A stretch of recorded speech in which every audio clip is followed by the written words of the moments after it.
जबर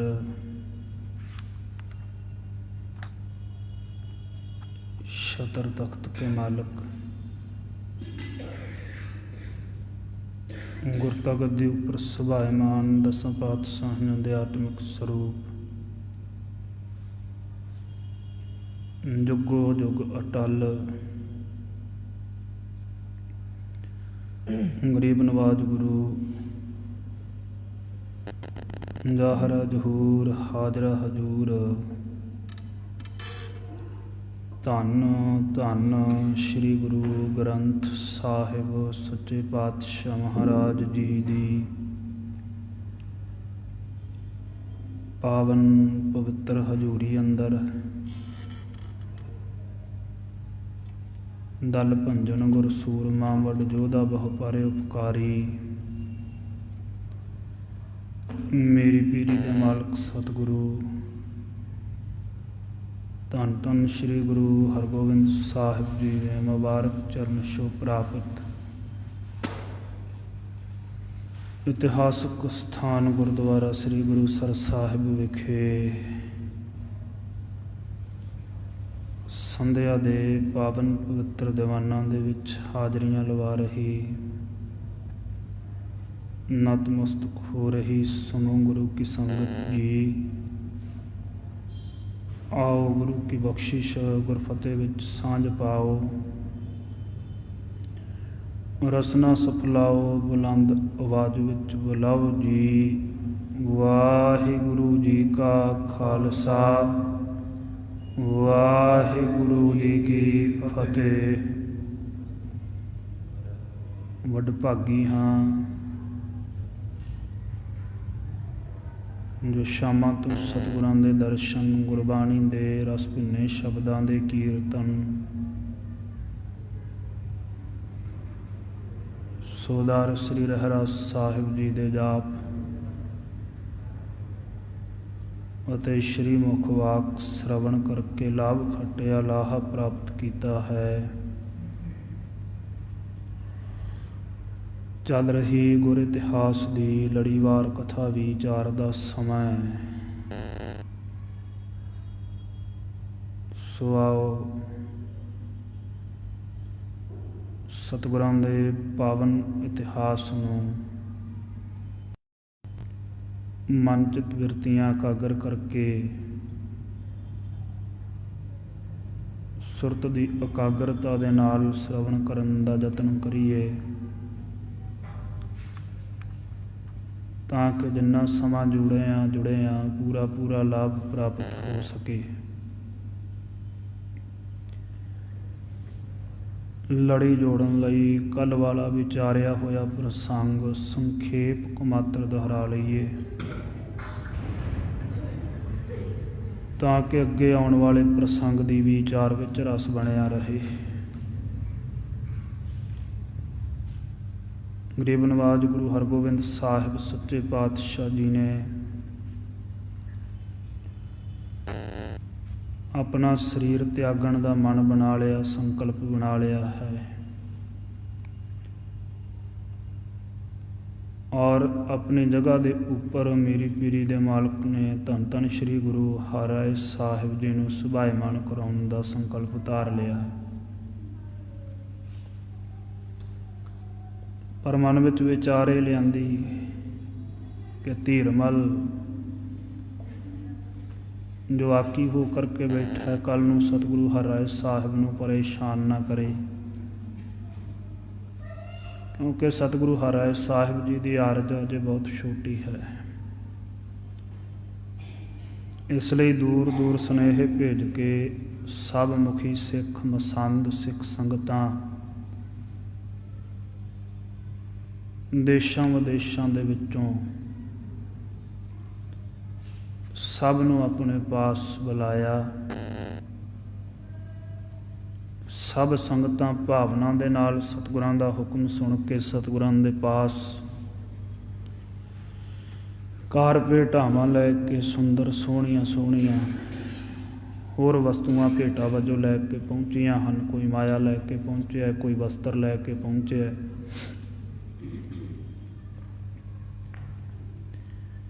ਗਰੀਬ ਨਵਾਜ ਸੱਚੇ ਪਾਤਸ਼ਾਹ ਗੁਰੂ ਹਰਗੋਬਿੰਦ ਸਾਹਿਬ ਜੀ ਨੇ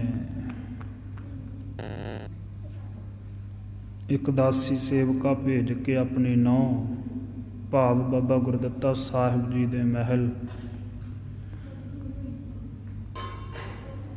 ਗੁਰੂ ਹਰ ਰਾਏ ਸਾਹਿਬ ਸੱਚੇ ਪਾਤਸ਼ਾਹ ਜੀ ਦੇ ਮਾਤਾ ਜੀ ਮਾਤਾ ਨੇਤੀ ਜੀ ਨੂੰ ਆਪਣੇ ਪਾਸ ਬੁਲਾਇਆ ਔਰ ਆਖਿਆ ਕਿ ਜਾਓ, ਜੇ ਹੋ ਸਕੇ ਧੀਰਮਲ ਨੂੰ ਸਮਝਾ ਕਰਕੇ ਸਮਾਗਮ ਵਿੱਚ ਲੈ ਕੇ ਆਵੋ। ਮਾਤਾ ਜੀ ਨੇ ਹੁਕਮ ਮੰਨਿਆ। ਕੀਰਤਪੁਰ ਸਾਹਿਬ ਤੋਂ ਚੱਲ ਕੇ ਕਰਤਾਰਪੁਰ ਸਾਹਿਬ ਪਹੁੰਚੇ। ਧੀਰਮਲ ਦੇ ਨਾਲ ਗੱਲਬਾਤ ਕੀਤੀ ਕਿ ਤੇਰੇ ਪਿਤਾ ਸੱਚਖੰਡ ਜਾ ਵਿਰਾਜੇ ਹੈ, ਸਤਿਗੁਰਾਂ ਦੀ ਖੁਸ਼ੀ ਤੇਰੇ ਛੋਟੇ ਭਰਾ ਸ੍ਰੀ ਹਰਿ ਰਾਏ ਸਾਹਿਬ ਜੀ ਉੱਪਰ ਹੈ, ਇਸ ਕਰਕੇ ਪਾਗਲ ਨਾ ਬਣ। ਗੁਰੂ ਘਰ ਦੇ ਨਾਲੋਂ ਟੁੱਟ ਕੇ ਤੂੰ ਕੀ ਸਿੱਧ ਕਰੇਂਗਾ, ਕੀ ਪੂਜਾ ਕਰਵਾਵੇਂਗਾ, ਕੀ ਤੇਰੀ ਪ੍ਰਤਿਸ਼ਠਾ ਰਹੇਗੀ। ਇਸ ਨੇ ਆਖਿਆ, ਮੇਰੇ ਪਾਸ ਸ੍ਰੀ ਗੁਰੂ ਅਰਜਨ ਦੇਵ ਸਾਹਿਬ ਜੀ ਦਾ ਲਿਖਵਾਇਆ ਹੋਇਆ ਸ਼ੁਭ ਗ੍ਰੰਥ ਸ੍ਰੀ ਗੁਰੂ ਗ੍ਰੰਥ ਸਾਹਿਬ ਜੀ ਦੀ ਪਾਵਨ ਬੀੜ ਹੈ, ਇਸ ਦੇ ਆਸਰੇ ਮੈਂ ਆਪਣੇ ਆਪ ਨੂੰ ਸੰਸਾਰ ਵਿੱਚ ਗੁਰੂ ਸਿੱਧ ਕਰਾਂਗਾ। ਮਾਤਾ ਜੀ ਕਹਿਣ ਲੱਗੇ, ਉਹ ਤੇ ਤੂੰ ਵੱਖਰਾ ਹੋ ਕੇ ਬੈਠਾ ਹੀ ਹੈ, ਪਰ ਇੱਕ ਵਾਰੀ ਤੇਰਾ ਚੱਲਣਾ ਬਣਦਾ ਹੈ, ਤੂੰ ਵੱਡਾ ਪੁੱਤਰ ਹੈ।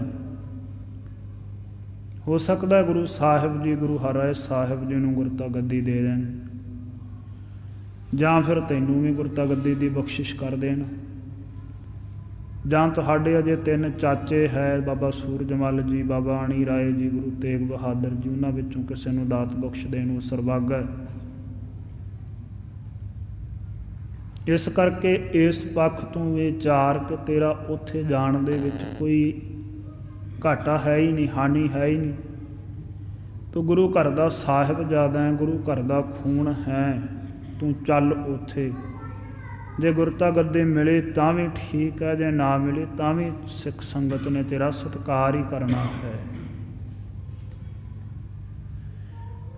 ਇਸ ਤਰੀਕੇ ਦੀ ਵਿਚਾਰ ਨੂੰ ਸਮਝਾ ਕਰਕੇ ਮਾਤਾ ਜੀ ਨੇ ਇਸ ਨੂੰ ਪ੍ਰੇਰਿਆ ਔਰ ਧੀਰਮਲ ਨੂੰ ਸਤਿਗੁਰੂ ਗੁਰੂ ਹਰਗੋਬਿੰਦ ਸਾਹਿਬ ਸੱਚੇ ਪਾਤਸ਼ਾਹ ਜੀ ਦੇ ਪਾਸ ਜਾਣ ਲਈ ਮਨਾ ਲਿਆ। ਸਵੇਰ ਹੁੰਦਿਆਂ ਸਾਰ ਇਹ ਰੱਥ 'ਤੇ ਸਵਾਰ ਹੋਇਆ ਔਰ ਕੀਰਤਪੁਰ ਸਾਹਿਬ ਸਤਿਗੁਰੂ ਸ੍ਰੀ ਗੁਰੂ ਹਰਗੋਬਿੰਦ ਸਾਹਿਬ ਜੀ ਦੇ ਪਾਵਨ ਪਵਿੱਤਰ ਚਰਨਾਂ ਦੇ ਵਿੱਚ ਸਤਿਗੁਰਾਂ ਦੇ ਪਾਸ ਗੁਰਤਾ ਗੱਦੀ ਦੇ ਬਖਸ਼ਿਸ਼ ਕਰਨ ਦੇ ਸਮਾਗਮ ਦੇ ਵਿੱਚ ਪਹੁੰਚਿਆ ਹੈ। ਇੱਥੋਂ ਤੱਕ ਆਪਾਂ ਗੁਰ ਇਤਿਹਾਸ ਦੀ ਕਥਾ ਕੱਲ੍ਹ ਸ਼ਰਵਣ ਕੀਤੀ ਸੀ। ਅੱਗੇ ਜਿਸ ਤਰੀਕੇ ਦੇ ਨਾਲ ਪਾਵਨ ਪਵਿੱਤਰ ਪ੍ਰਸੰਗ ਇਤਿਹਾਸ ਦੇ ਆ ਰਹੇ ਹਨ, ਆਓ ਜੁੜ ਕੇ ਲਾਭ ਖੱਟੀਏ ਜੀ। ਸਤਨਾਮ ਸ੍ਰੀ ਵਾਹਿਗੁਰੂ ਸਾਹਿਬ ਜੀ। ਦੋਹਰਾ ਸ੍ਰੀ ਹਰਿਗੋਬਿੰਦ ਨਿਕਟ ਹੋਵੈ, ਧੀਰਮਲ ਕਰ ਬੰਦ। ਧੀਰਮਲ ਕਰਤਾਰਪੁਰ ਸਾਹਿਬ ਤੋਂ ਕੀਰਤਪੁਰ ਸਾਹਿਬ ਪਹੁੰਚਿਆ ਸਤਿਗੁਰੂ ਗੁਰੂ ਹਰਗੋਬਿੰਦ ਸਾਹਿਬ ਜੀ ਦੇ ਹਜ਼ੂਰ। ਰੱਥ ਤੋਂ ਉਤਰਿਆ, ਸਵਾਰੀ ਤਿਆਗੀ, ਸੱਚੇ ਪਾਤਸ਼ਾਹ ਗੁਰੂ ਹਰਗੋਬਿੰਦ ਸਾਹਿਬ ਜੀ ਦੇ ਸਨਮੁਖ ਸਤਿਗੁਰਾਂ ਦੇ ਪਾਸ ਗਿਆ। ਹੱਥ ਜੋੜੇ, ਗਰੀਬ ਨਵਾਜ ਸੱਚੇ ਪਾਤਸ਼ਾਹ ਨੂੰ ਮੱਥਾ ਟੇਕਿਆ। ਇਸ ਨੇ ਨਮਸਕਾਰ ਕੀਤੀ ਹੈ, ਦੋਵੇਂ ਹੱਥ ਜੋੜ ਕੇ। ਬੰਦਨ ਕਰ ਅਰਬਿੰਦ ਪਦ, ਬੈਠਿਓ ਮਾਨ ਬਿਲੰਦ। ਚਰਨਾਂ ਕਮਲਾਂ ਤੇ ਮੱਥਾ ਤੇ ਟੇਕਤਾ, ਪਰ ਹਿਰਦੇ ਦੇ ਵਿੱਚ ਭਾਰੀ ਅਹੰਕਾਰ ਭਰਿਆ ਹੋਇਆ ਹੈ। ਮੱਥਾ ਟੇਕ ਕੇ ਬੜੇ ਗੁਮਾਨ ਦੇ ਨਾਲ, ਬੜੇ ਅਹੰਕਾਰ ਦੇ ਨਾਲ ਚੌੜਾ ਹੋ ਕੇ ਸਤਿਗੁਰਾਂ ਦੇ ਪਾਸ ਹੀ ਵਿਰਾਜ ਗਿਆ। ਉੱਥੇ ਹੀ ਉਹ ਮੱਥੇ ਟੇਕੇ ਫਿਰ ਵਿਅਰਥ ਹੋ ਜਾਂਦੇ। ਮਹਾਰਾਜ ਕਹਿੰਦੇ, ਸੀਸ ਨਵਾਇਆ ਕਿਆ ਥੀਐ, ਜਾ ਹਿਰਦੈ ਕਸੁੱਧੇ ਜਾਹੇ। ਜਦੋਂ ਮਨ ਦੇ ਵਿੱਚ ਹੀ ਮੱਤ ਉਲਟੀ ਧਾਰੀ ਆ ਵੀ ਮੇਰਾ ਗੁਰੂ ਆਹ ਕਹਿੰਦਾ ਤੇ ਮੈਂ ਕਰਨਾ ਹੀ ਨਹੀਂ, ਮੈਂ ਉਹਦੇ ਤੋਂ ਉਲਟੀ ਕਰਨਾ। ਜੋ ਗੁਰੂ ਕਹਿੰਦਾ ਉਹ ਬਚਨ ਮੰਨਣਾ ਹੀ ਨਹੀਂ, ਉਹਦੇ ਤੋਂ ਪੁੱਠੇ ਪਾਸੇ ਹੀ ਜਾਣਾ ਹੈ, ਤੇ ਮੱਥਾ ਟੇਕਣ ਦਾ ਵੀ ਫਿਰ ਕੀ ਲਾਭ ਹੋਇਆ। ਮਹਾਰਾਜ ਕਹਿੰਦੇ ਵਿਅਰਥ ਹੈ ਉਹ ਮੱਥਾ ਟੇਕਿਆ। ਜੇ ਮੱਥਾ ਟੇਕਣਾ ਹੈ ਤਾਂ ਮਨ ਦੀ ਲਾਹੇ ਭਰਾਂਦ, ਹਿਰਦੇ ਦਾ ਹੰਕਾਰ, ਚਲਾਕੀ, ਚਤਰਾਈ, ਕਪਟ, ਛਲ, ਸਿਆਣਪ ਸਭ ਤਿਆਗ ਦੇ। ਸਮਰਪਿਤ ਹੋ ਜਿਹਨੂੰ ਮੱਥਾ ਟੇਕਣਾ, ਸਰਬੱਗ ਜਾਣ ਕੇ ਮੱਥਾ ਟੇਕ ਕੇ ਵੇਖ ਫਿਰ ਕੀ ਕੀ ਬਰਕਤਾਂ ਗਰੀਬ ਨਵਾਜ ਸੱਚੇ ਪਾਤਸ਼ਾਹ ਨੂੰ ਝੁਕਣ ਦੀਆਂ। ਨਹੀਂ ਤੇ ਕਲਗੀਧਰ ਪਾਤਸ਼ਾਹ ਮਹਾਰਾਜ ਕਹਿੰਦੇ ਅਨੇਕਾਂ ਭਲਵਾਨ ਡੰਡ ਮਾਰਦੇ ਆ ਹਰ ਰੋਜ਼, ਉਹ ਵੀ ਮੱਥਾ ਹੀ ਟੇਕਦੇ ਇੱਕ ਹਿਸਾਬ ਦੇ ਨਾਲ। ਤੋਪ 'ਚ ਤੋਪ ਦਾ ਨਿਸ਼ਾਨਾ ਸਿੰਨਣ ਲੱਗਿਆਂ ਕਦੀ ਉੱਚੀ ਕਰਦੇ ਆ, ਕਦੀ ਨੀਵੀਂ ਕਰਦੇ ਆ। ਜੇ ਨਿਆਉਣਾ ਹੀ ਇਕੱਲਾ ਮੱਥਾ ਹੋਵੇ ਤੇ ਫਿਰ ਤੇ ਉਹ ਵੀ ਸਿਜਦੇ ਅਨੇਕ ਕਰੇ, ਤੋਪ 'ਚ ਕਪਟ ਭੇਸ ਪੋਸਤੀ ਅਨੇਕ ਦਾ ਨਵਾਵਤ ਹੈ ਸੀਸ ਕਹੋ। ਕਹਾ ਭਇਓ ਮਲ ਜੋ ਆਪਾਂ ਕੱਢਤ ਅਨੇਕ ਡੰਡ, ਸੋ ਤੋਂ ਨਾ ਡੰਡੌਤ ਅਸਟਾਂਗ ਅਥ ਥੀਸ ਕਾਓ। ਕਹਾ ਭਇਓ ਰੋਗੀ ਜੋ ਪੇ ਡਾਰਿਓ ਰਹੇ ਉਰਦ ਮੁਖ, ਮਨ ਤੇ ਨਾ ਮੂੰਡ ਨਿਹਾਰਿਓ ਆਦਿ ਈਸ ਕਾਓ। ਕਾਮਨਾ ਅਧੀਨ, ਜਿਹੜੇ ਕਾਮਨਾਵਾਂ ਦੇ ਅਧੀਨ ਫਸੇ ਹੋਏ, ਅਹੰਕਾਰ ਦੇ ਵੱਜੇ ਹੋਏ, ਮਜਬੂਰੀ ਦੇ ਪ੍ਰੇਰੇ ਹੋਏ, ਟੇਕਿਆਂ ਹੋਇਆਂ ਮੱਥਿਆਂ ਦਾ ਬਹੁਤਾ ਲਾਭ ਨਹੀਂ ਹੁੰਦਾ। ਮਹਾਰਾਜ ਕਹਿੰਦੇ ਉਹ ਤੇ ਇਉਂ ਹੀ ਜਾਣੋ ਜਿਵੇਂ ਪੋਸਤੀ ਪੋਸਤ ਪੀ ਕੇ ਤੇ ਲੋਰ ਦੇ ਵਿੱਚ ਸਿਰ ਸੁੱਟ ਕੇ ਬੈਠਾ ਰਹਿੰਦਾ ਹੈ, ਜਾਂ ਜਿਵੇਂ ਭਲਵਾਨ ਡੰਡ ਬੈਠਕਾਂ ਕੱਢਦਾ ਹੈ, ਜਾਂ ਫਿਰ ਜਿਵੇਂ ਕੋਈ ਰੋਗੀ ਪਿਆ ਹੋਵੇ ਉਹਨੂੰ ਜੇ ਮੂਧਾ ਕਰਕੇ ਲੰਮੇ ਪਾ ਦਈਏ ਮੂਧਾ ਪਿਆ ਰਹਿੰਦਾ ਹੈ, ਜੇ ਪਾਸੇ ਪਰਨੇ ਕਰਕੇ ਪਾ ਦਈਏ ਪਾਸੇ ਪਰਨੇ ਪੈ ਗਿਆ। ਮਰਜ਼ੀ ਨਾਲ ਤਾਂ ਨਹੀਂ ਨਾ ਪਿਆ, ਰਸ ਨਾਲ ਤਾਂ ਨਹੀਂ ਪਿਆ, ਉਹਦੀ ਮਜਬੂਰੀ ਆ।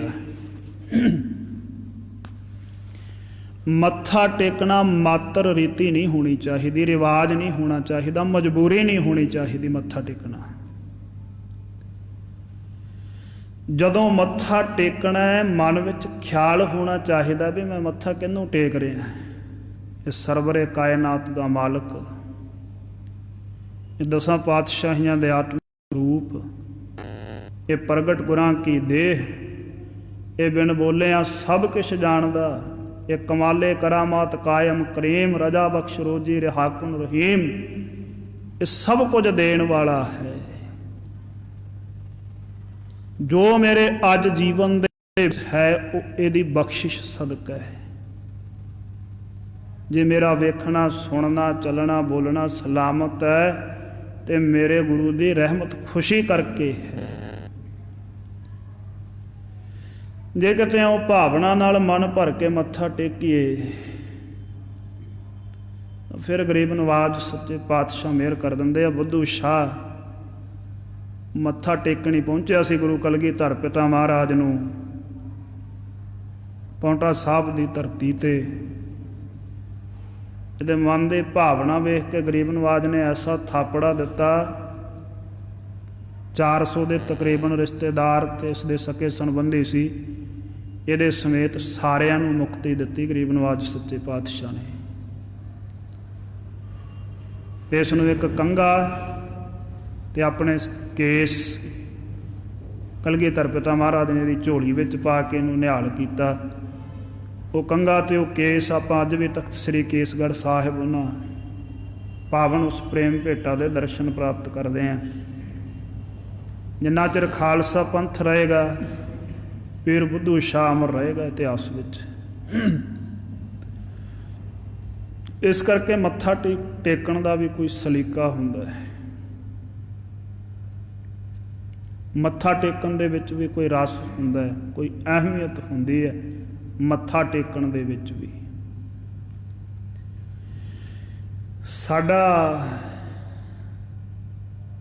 ਸਾਡੀ ਇਸ ਧਰਤੀ ਦਾ ਇੱਕ ਕਲਚਰ ਸੀ, ਇੱਕ ਰਿਵਾਜ ਸੀ, ਸਾਡੀ ਇੱਕ ਸੰਸਕ੍ਰਿਤੀ ਸੀ। ਅਸੀਂ ਵੱਡਿਆਂ ਦਾ ਸਤਿਕਾਰ ਕਰਦੇ ਸੀ ਝੁਕ ਕੇ।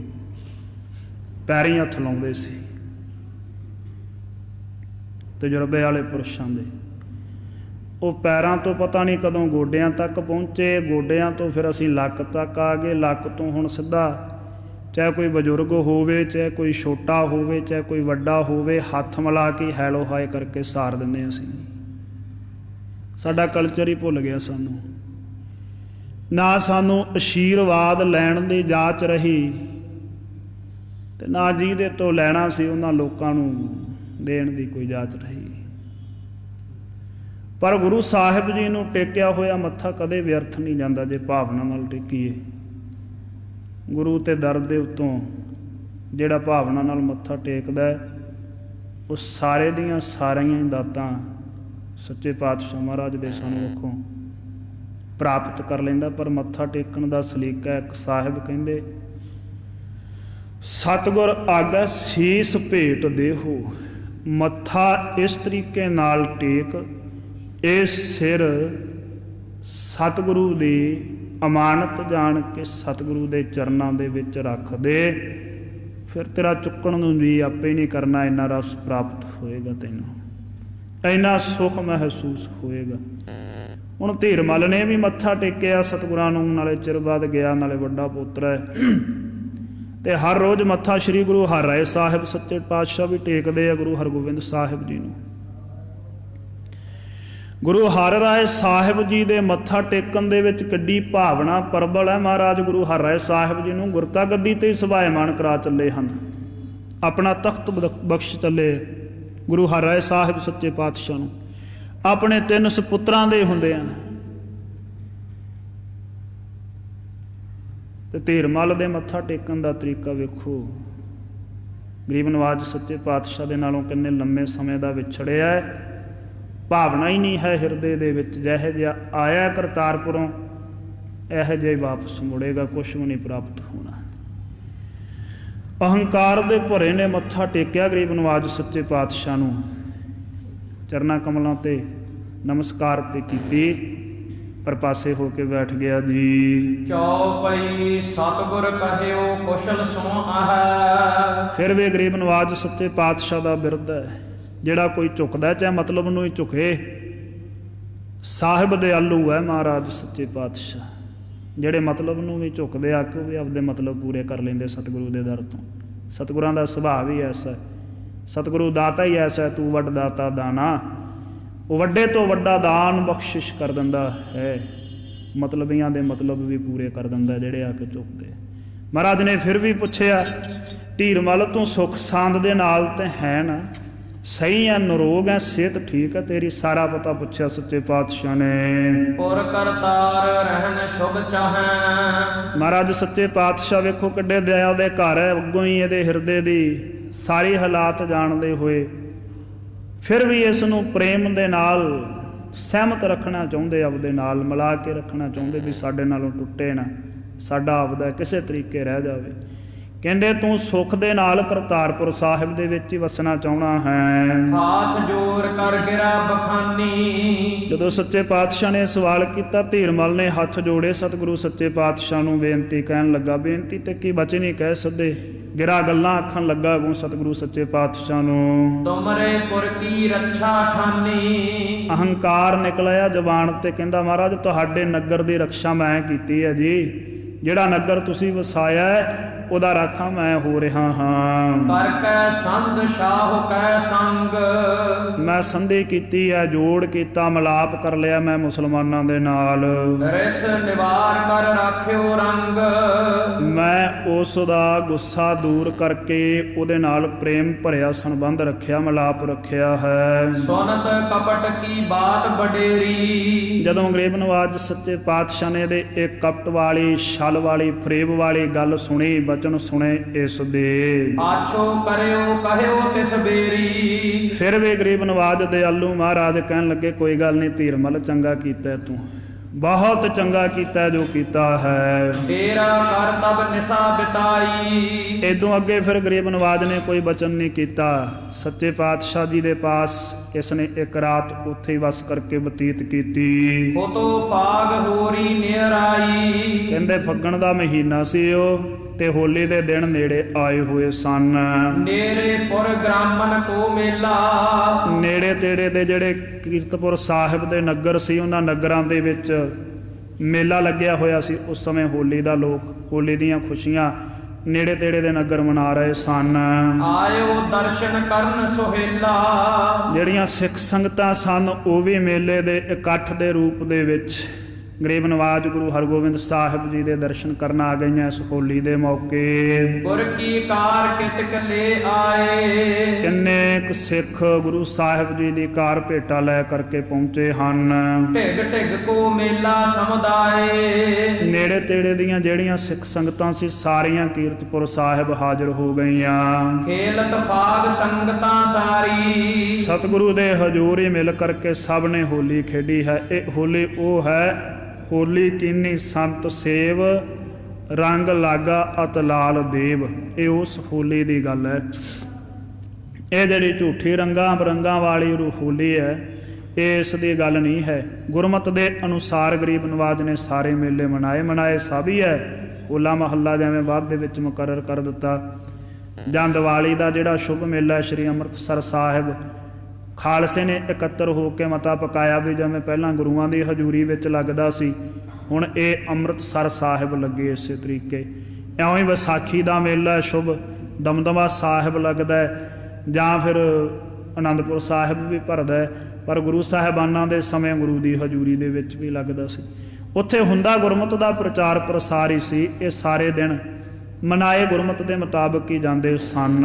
ਰੰਗ ਗੁਲਾਲ ਅਬੀਰਨ ਡਾਰੀ, ਸੋਹਣਾ ਬਣਾਇਆ ਹੋਇਆ ਰੰਗ ਔਰ ਗੁਲਾਲ ਇਤਿਆਦਿਕ ਬਣਾ ਕਰਕੇ ਸੰਗਤਾਂ ਨੇ ਖੁਸ਼ੀ ਦੇ ਵਿੱਚ ਇੱਕ ਦੂਜੇ ਦੇ ਉੱਪਰ ਛਿੜਕਿਆ। ਗਾਵਹਿ ਸ਼ਬਦ ਆਨੰਦ ਬਿਲੰਦਾ, ਗੁਰਬਾਣੀ ਦੇ ਪਾਵਨ ਸ਼ਬਦਾਂ ਦੇ ਗਾਇਨ ਕਰਦਿਆਂ ਹੋਈਆਂ ਸਿੱਖ ਸੰਗਤਾਂ ਬਹੁਤ ਭਾਰੀ ਰੰਗ ਦੇ ਵਿੱਚ ਆਨੰਦ ਦੇ ਵਿੱਚ ਝੂਮ ਰਹੀਆਂ ਹਨ।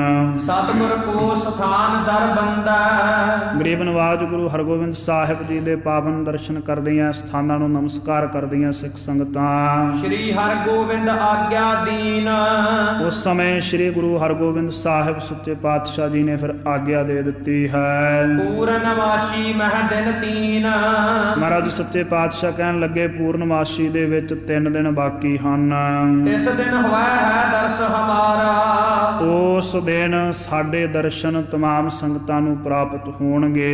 ਇਤਨਾ ਕਰੋ ਮੰਗਲਾਚਾਰਾ, ਇੰਨੇ ਦਿਨਾਂ ਤੱਕ ਤੁਸੀਂ ਇੱਥੇ ਗੁਰੂ ਘਰ ਦੇ ਵਿੱਚ ਜੋ ਸੰਗਤਾਂ ਦੂਰ ਦਰੇਡੇ ਤੋਂ ਆ ਕੇ ਜੁੜੀਆਂ ਸਭ ਇੱਥੇ ਲੰਗਰ ਪ੍ਰਸ਼ਾਦਾ ਭੋਜਨ ਪ੍ਰਸ਼ਾਦੇ ਦਾ ਪ੍ਰਬੰਧ ਹੈ। ਗੁਰਮਤਿ ਦੇ ਵਿਚਾਰ ਕਰੋ, ਦੀਵਾਨਾਂ ਦਾ ਲਾਹਾ ਪ੍ਰਾਪਤ ਕਰੋ ਸਤ ਸੰਗਤ ਦਾ। ਏਕਮ ਦੂਜ ਰਹਿ ਪੁਨ ਮੇਲਾ, ਏਕਮ ਪਹਿਲੇ ਤਰੀਕ ਭਾਵ ਤੇ ਦੂਜੀ ਥੇਤੀ ਨੂੰ ਇਹ ਜਿਹੜਾ ਮੇਲਾ ਹੈ ਇਹ 2 ਦਿਨ ਇਉਂ ਹੀ ਜਾਰੀ ਰਹੇਗਾ। ਸਦਨ ਜਾਏ ਸਭ ਫੇਰ ਸੁਹੇਲਾ, ਫਿਰ ਸਭ ਸਿੱਖ ਸੰਗਤਾਂ ਆਪੋ ਆਪਣੇ ਘਰਾਂ ਨੂੰ ਚਲਿਆ ਜਾਣਾ ਪੂਰਨਮਾਸੀ ਤੋਂ ਬਾਅਦ। ਨਿਕਟ ਦੂਰ ਕੇ ਨਰ ਸਭ ਰੋਕੇ, ਨੇੜੇ ਦੇ ਤੇ ਦੂਰ ਦੇ ਜਿੰਨੇ ਵੀ ਸਿੱਖ ਸਤਿਗੁਰਾਂ ਦੇ ਪਾਸ ਆਏ ਹੋਏ ਸੀ 3 ਦਿਨਾਂ ਵਾਸਤੇ ਗਰੀਬ ਨਵਾਜ ਨੇ ਸਾਰਿਆਂ ਨੂੰ ਰੋਕ ਲਿਆ ਜੀ। ਸੁਨਤ ਮੁਦਤ ਗੁਰ ਚਹਤ ਬਿਲੋਕੇ, ਸੁਣ ਕਰਕੇ ਸਾਰੇ ਸਿੱਖ ਪ੍ਰਸੰਨ ਹੋਏ ਵੀ ਸੱਚੇ ਪਾਤਸ਼ਾਹ ਨੇ ਆਪ ਹੁਕਮ ਕੀਤਾ ਪੂਰਨਮਾਸ਼ੀ ਵਾਲੇ ਦਿਨ ਸਾਡੇ ਦਰਸ਼ਨ ਕਰਨੇ, ਤਾਂ ਖੁਸ਼ੀ ਦੇ ਵਿੱਚ ਆ ਸਿੱਖ ਵੀ ਸਤਿਗੁਰੂ ਸਾਨੂੰ ਆਪ ਦਰਸ਼ਨ ਦੇਣਗੇ। ਸੰਗਤ ਵਿਖੈ ਮੇਵਰੋ ਸਾਰੇ, ਇਉਂ ਸਾਰੀ ਸੰਗਤ ਦੇ ਵਿੱਚ ਜਿਹੜੇ ਅਰਦਾਸੀਏ ਸਿੱਖ ਹਨ। ਹੁਕਮ ਗੁਰੂ ਕੋ ਊਚ ਉਚਾਰੇ, ਇਸ ਨੇ ਸਤਿਗੁਰੂ ਸਾਹਿਬ ਜੀ ਦਾ ਇਹ ਹੁਕਮ ਉੱਚੀ ਆਵਾਜ਼ ਦੇ ਵਿੱਚ ਸਾਰੀਆਂ ਸਿੱਖ ਸੰਗਤਾਂ ਵਿੱਚ ਫੈਲਾ ਦਿੱਤਾ, ਸਭ ਤੱਕ ਪਹੁੰਚਾ ਦਿੱਤਾ ਹੈ। ਧੀਰ ਮੱਲ ਸੁਣ ਕੇ ਚਿਤਵੰਤਾ, ਜਦੋਂ ਇਹ ਹੁਕਮ ਸਤਿਗੁਰਾਂ ਦਾ ਸੁਣਿਆ ਸੁਣ ਕਰਕੇ ਧੀਰ ਮੱਲ ਦੇ ਹਿਰਦੇ ਨੂੰ ਚਿੰਤਾ ਚੰਬੜ ਗਈ। ਰੁਖ ਨਹਿ ਕਰਹਿ ਗੁਰੂ ਭਗਵੰਤਾ, ਕਿ ਲੱਗਦਾ ਹੈ ਗੁਰੂ ਸਾਹਿਬ ਜੀ ਮੇਰੇ ਵਾਲੇ ਪਾਸੇ ਨੂੰ ਨਰਮਾਈ ਨਹੀਂ ਧਾਰਦੇ, ਮੇਰੇ ਤੇ ਮਿਹਰ ਦੀ ਦ੍ਰਿਸ਼ਟੀ ਨਹੀਂ ਪਾਉਂਦੇ। ਕਿਸੂ ਪੁੱਤਰ ਕੋ ਗੁਰਤਾ ਦਹਿ, ਲੱਗਦਾ ਹੈ ਮੈਨੂੰ ਆਪਣੇ ਕਿਸੇ ਪੁੱਤਰ ਨੂੰ ਗੁਰਤਾ ਗੱਦੀ ਬਖਸ਼ਣਗੇ, ਮੈਨੂੰ ਭਾਵ ਪੋਤਰੇ ਨੂੰ ਨਹੀਂ ਬਖਸ਼ਣਗੇ ਸਤਿਗੁਰੂ ਜੀ। ਕਹਿ ਮਮ ਅਨੁਜ ਮਹਾਪਦ ਪੈ, ਤੇ ਜਾਂ ਫਿਰ ਮੇਰੇ ਤੋਂ ਇਲਾਵਾ ਮੇਰਾ ਛੋਟਾ ਭਰਾ ਭਾਵ ਗੁਰੂ ਹਰਿਰਾਏ ਸਾਹਿਬ ਸੱਚੇ ਪਾਤਸ਼ਾਹ ਜੀ ਇਸ ਮਹਾਨ ਪਦਵੀ ਨੂੰ ਪ੍ਰਾਪਤ ਹੋਣਗੇ। ਕਹੇ ਮਾਤ ਕੇ ਮੈਂ ਚਲ ਆਇਓ, ਮਨ ਵਿੱਚ ਵਿਚਾਰਦਾ ਹੈ ਮੈਂ ਮਾਤਾ ਜੀ ਦੇ ਕਹੇ ਹੋਏ ਤੇ ਇੱਥੇ ਚੱਲ ਕਰਕੇ ਆ ਗਿਆ ਹਾਂ। ਸੰਗਤ ਵਿਖੇ ਅਨਾਦਰ ਪਾਇਓ, ਤੇ ਇੱਥੇ ਮੈਨੂੰ ਸੰਗਤਾਂ ਦੇ ਵਿੱਚ ਅਨਾਦਰ ਭਾਵ ਅਪਮਾਨ ਪ੍ਰਾਪਤ ਹੋਇਆ ਜੇ ਮੈਨੂੰ ਗੁਰਤਾ ਗੱਦੀ ਨਾ ਪ੍ਰਾਪਤ ਹੋਈ। ਪੂਜਾ ਅਲਪ ਹੋਏ ਹੈ ਮੇਰੀ, ਜੇ ਮੈਨੂੰ ਗੁਰਤਾ ਗੱਦੀ ਨਾ ਮਿਲੇ ਮੇਰੀ ਅੱਗੇ ਨਾਲੋਂ ਵੀ ਪੂਜਾ ਜਿਹੜੀ ਘਟ ਜਾਵੇਗੀ। ਐਸੀ ਰੀਤ ਲੇਹ ਜਬ ਹੇਰੀ, ਜਦੋਂ ਐਸੀ ਰੀਤ ਲੋਕ ਵੇਖ ਲੈਣਗੇ ਮੇਰੇ ਨਾਲ ਹੁੰਦੀ ਹੋਈ ਕਿ ਮੈਨੂੰ ਤਿਆਗ ਕੇ ਮੇਰੇ ਛੋਟੇ ਭਰਾਤਾਂ ਨੂੰ ਗੁਰਤਾ ਗੱਦੀ ਦੀ ਪ੍ਰਾਪਤੀ ਹੋ ਜਾਵੇਗੀ। ਗੁਰਤਾ ਦੇਹ ਤਾ ਮਮ ਰਹਿ ਆਵੈ, ਜੇ ਤੇ ਮੈਨੂੰ ਗੁਰਤਾ ਗੱਦੀ ਸਤਿਗੁਰੂ ਹਰਗੋਬਿੰਦ ਸਾਹਿਬ ਜੀ ਬਖਸ਼ਿਸ਼ ਕਰਨ ਤੇ ਫੇਰ ਹੀ ਮੇਰਾ ਇੱਥੇ ਰਹਿਣਾ ਬਣ ਆਉਂਦਾ ਸਤਿਗੁਰਾਂ ਦੇ ਪਾਸ। ਦੇਨੀ ਮੋਹੂ ਕਉ ਬਨ ਆਵੈ, ਦੂਜੀ ਗੱਲ ਇਹ ਹੈ ਵੀ ਗੁਰਤਾ ਗੱਦੀ ਬਖਸ਼ਿਸ਼ ਵੀ ਮੈਨੂੰ ਹੀ ਕਰਨੀ ਬਣ ਆਉਂਦੀ ਹੈ, ਕਿਉਂਕਿ ਮੈਂ ਬਾਬਾ ਗੁਰਦਿੱਤਾ ਸਾਹਿਬ ਜੀ ਦਾ ਜੇਠਾ ਪੁੱਤਰ ਹਾਂ। ਵੱਡੇ ਪੁੱਤਰ ਕੋ ਪੁੱਤਰ ਵਡੇਰੋ, ਸਤਿਗੁਰਾਂ ਦੇ ਵੱਡੇ ਪੁੱਤਰ ਦਾ ਮੈਂ ਵੱਡਾ ਪੁੱਤਰ ਹਾਂ।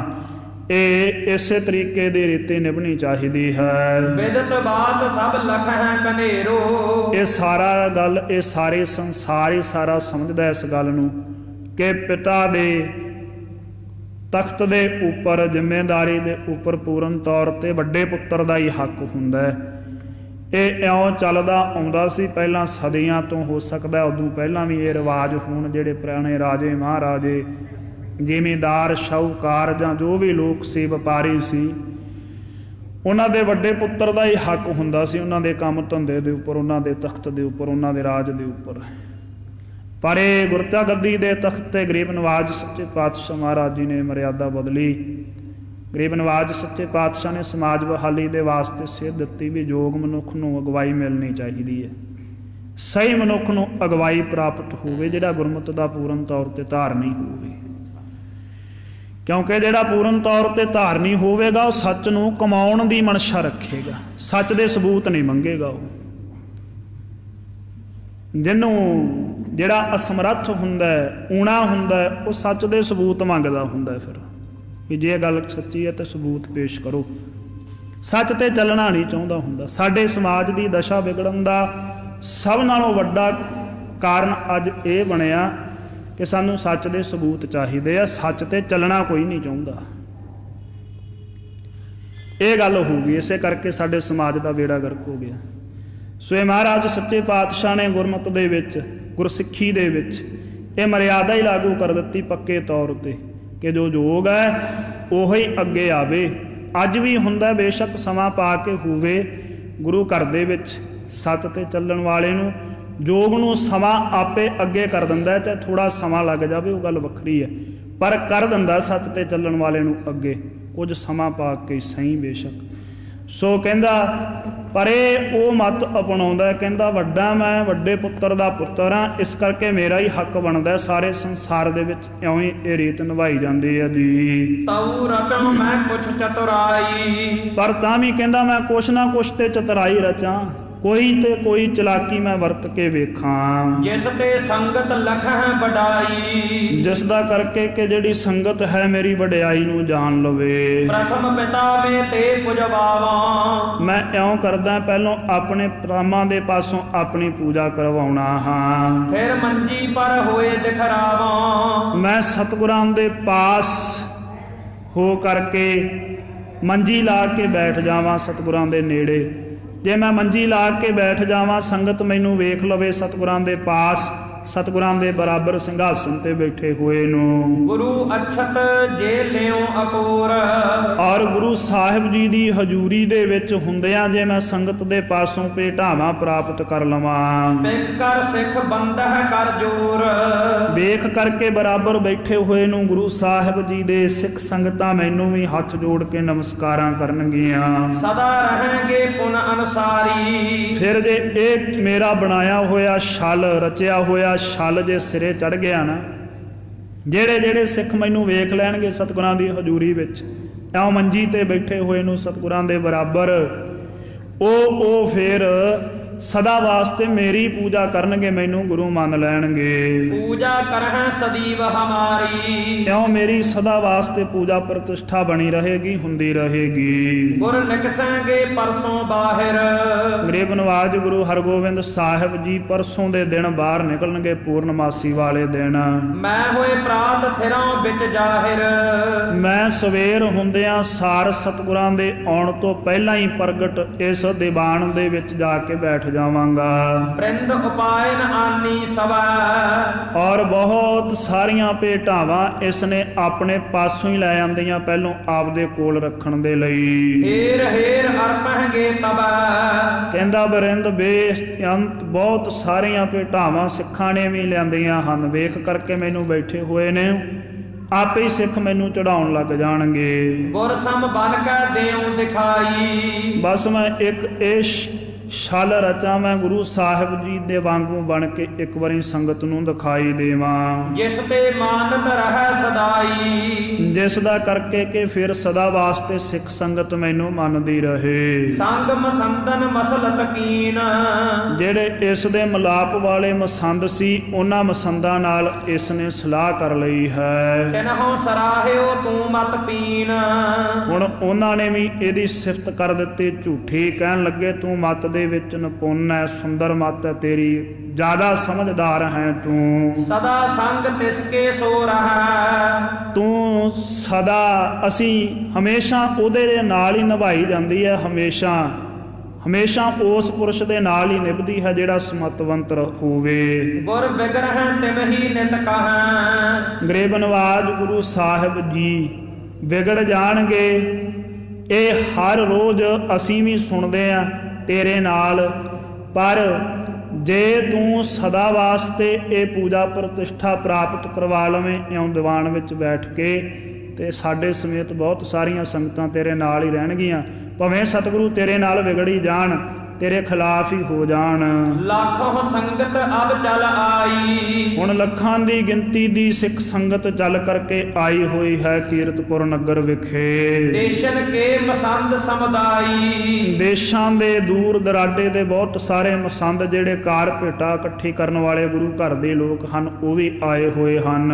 ਅਬ ਕੈ ਦੇਖਾਂ ਤੋਹਿ ਪ੍ਰਤਾਪੂ, ਜੇ ਐਤਕੀ ਵਾਰ ਉਹਨਾਂ ਨੇ ਤੇਰਾ ਇਉਂ ਪ੍ਰਤਾਪ ਵੇਖ ਲਿਆ, ਪੁਨਹ ਭੇਟ ਲੈ ਪਹੁੰਚ ਹੈ ਆਪੂ, ਫਿਰ ਉਹ ਆਪੇ ਹੀ ਭੇਟਾਵਾਂ ਲੈ ਲੈ ਕਰਕੇ ਤੇਰੇ ਪਾਸ ਤੂੰ ਜਿੱਥੇ ਹੋਏਗਾ ਉੱਥੇ ਪਹੁੰਚ ਗਿਆ ਕਰਨਗੇ। ਨਿਸਮੈ ਇਮ ਨਿਸ਼ਚੈ ਕਰ ਸੋਏ, ਰਾਤ ਦੇ ਸਮੇਂ ਇਉਂ ਨਿਸ਼ਚਾ ਕਰਕੇ ਮਤਾ ਪਕਾ ਕੇ ਇਹ ਸੌਂ ਗਏ ਹਨ ਜੀ। ਜਾਗੇ ਸਕਲ ਪ੍ਰਾਤ ਕੇ ਹੋਏ, ਜਦੋਂ ਇਉਂ ਅਗਲੀ ਸਵੇਰ ਚੜੀ ਆ, ਸਵੇਰ ਚੜ੍ਹਦਿਆਂ ਸਾਰ ਇਹ ਸਾਰੇ ਜਾਗ ਪਏ, ਸਾਵਧਾਨ ਹੋ ਗਏ। ਮੁੱਠਾ ਚਮਰ ਸੇਵਕਨ ਦੀਨ, ਇੱਕ ਚੌਰ ਦਿੱਤੀ ਹੈ ਸੁੰਦਰ ਮੁੱਠੇ ਵਾਲੀ, ਧੀਰਮਲ ਨੇ ਆਪਣੇ ਸੇਵਕਾਂ ਦੇ ਤਾਈਂ ਆਪਣੇ ਪਾਸੋਂ। ਬਡੋ ਪਖੰਡ ਰਚਨ ਤਬ ਕੀਨ, ਔਰ ਸਾਰਾ ਸਾਜੋ ਸਮਾਨ ਰਚ ਲਿਆ ਆਪਣੇ ਆਪ ਨੂੰ ਗੁਰੂ ਸਾਬਤ ਕਰਨ ਦੇ ਲਈ।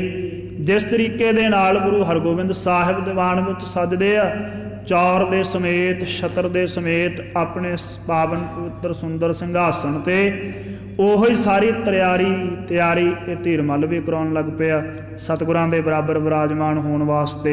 बीच बाजार फर्श करवायो ਔਰ ਵਿਚਾਲੇ ਬਾਜ਼ਾਰ ਦੇ ਵਿਚਕਾਰ ਬਿਲਕੁਲ ਇਸ ਨੇ ਵਿਛਾਈ ਕਰਵਾ ਲਈ ਹੈ। रंग अनेक विशाल सुहायो ਅਨੇਕਾਂ ਰੰਗਾਂ ਦਾ ਬਹੁਤ ਖੁੱਲਾ ਡੁੱਲਾ ਸ਼ੋਭਨੇਕ ਸੁੰਦਰ ਸੁਹਾਵਣਾ ਥਾਂ ਬਣਾਇਆ ਹੈ ਜੀ। पहरियो आप गिरे तब जामा ਔਰ ਆਪ ਆਪਣੇ ਗਲੇ ਦੇ ਵਿੱਚ ਬੜਾ ਸਾਫ ਸੁਥਰਾ ਚੋਲਾ ਜਾਮਾ ਵਸਤਰ ਆਪਣੇ ਧਾਰਨ ਕਰ ਲਏ, बहु सूक्ष्म दीर्घ अविरामा ਜਿਹੜਾ ਬਹੁਤ ਮਹੀਨ ਬਣਿਆ ਹੋਇਆ ਹੈ ਤੇ ਬਹੁਤ ਹੀ ਜ਼ਿਆਦਾ ਸੁੰਦਰ ਹੈ, ਜਿਹਦੀ ਬੜੀ ਜ਼ਿਆਦੀ ਕੀਮਤ ਹੈ। कंचन दंड चमर सिर फेरा ਆਪਣੇ ਸੇਵਕਾਂ ਨੂੰ ਇਸ ਨੇ ਸੋਨੇ ਦੇ ਡੰਡੇ ਪਕੜਾਏ, ਜਿਵੇਂ ਗੁਰੂ ਸਾਹਿਬ ਜੀ ਦੇ ਦਰਬਾਰ ਦੇ ਵਿੱਚ ਸਤਿਗੁਰਾਂ ਦੇ ਸੇਵਕ ਸੋਨੇ ਦੇ ਡੰਡੇ ਪਕੜ ਕੇ ਖਲੋਂਦੇ ਸੀ।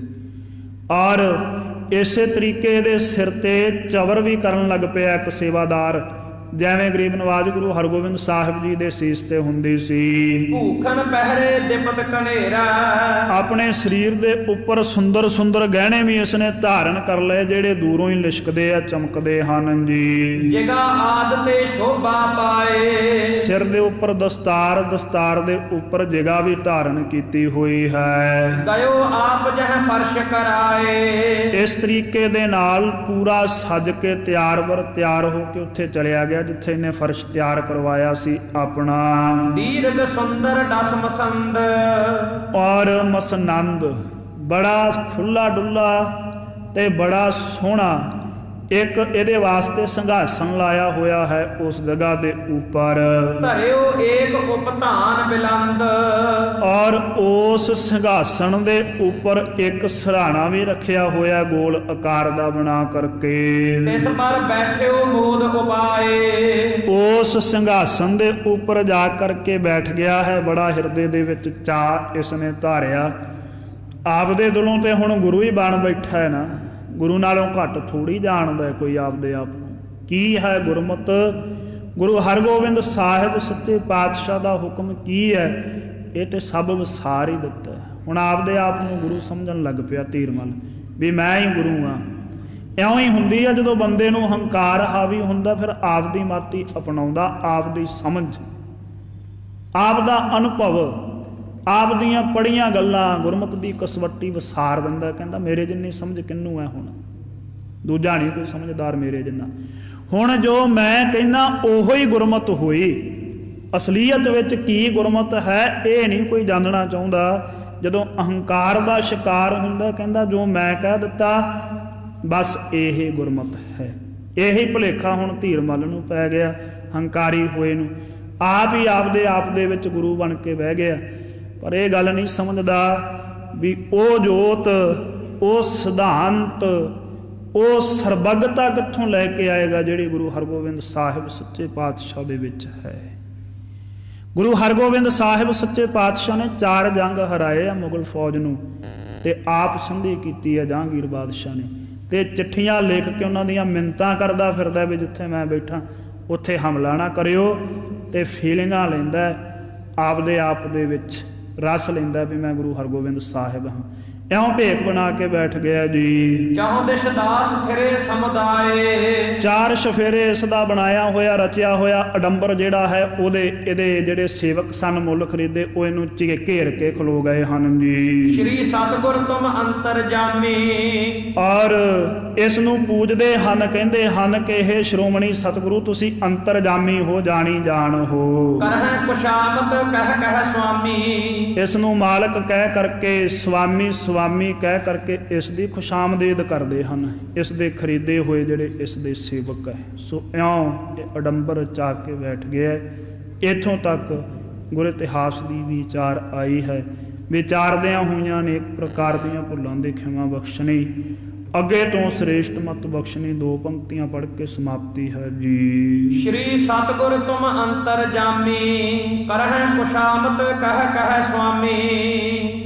ਵਾਹਿਗੁਰੂ ਜੀ ਕਾ ਖਾਲਸਾ, ਵਾਹਿਗੁਰੂ ਜੀ ਕੀ ਫਤਿਹ।